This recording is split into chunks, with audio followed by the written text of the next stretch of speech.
इयत्ता 4थी स्कॉलरशिप मधील आपण हा घटक पाहणार आहोत. कोणता? 1 ते 100 संख्यावर आधारित प्रश्न कसं सोडवायचं ते बघा. आता तुम्ही हे दोन जर तुम्ही लक्षात ठेवलं की ह्याच्यावरचा कोणताही तुम्हाला प्रश्न सोडवता येतोय. आता हे बघा 1 ते 100 पर्यंतच्या संख्या लिहिताना 0 ते 9 यामधील प्रत्येक अंक किती वेळा येतो ते लक्षात ठेवायचं. तुम्ही दररोज उजळणी लिहिता का नाही? मग आता इथं बघा अंक आणि किती वेळा येतो. इथं 0 1 2 3 4 5 6 7 8 9 या प्रत्येक अंक किती वेळा येतो बघायचं.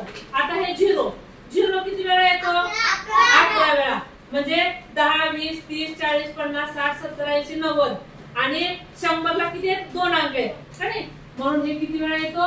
11 वेळा. हा आता 21 वेळा. हा आणि हे बाकी सगळे 20 वेळा येतात. हे सगळे अंक किती वेळा येते?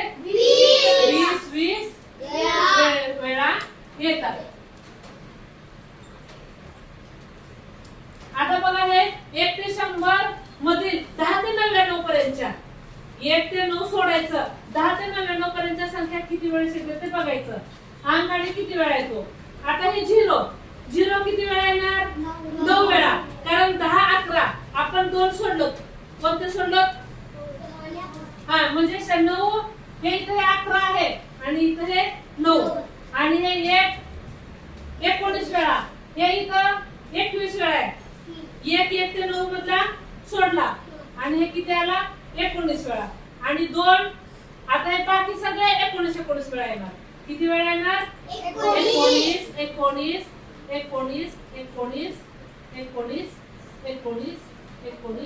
19.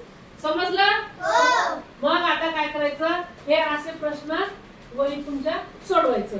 बघा पहिला प्रश्न काय? 1 ते 100 संख्यामध्ये 7 हा अंक जास्तीत जास्त किती वेळा येतो? 20 वेळा.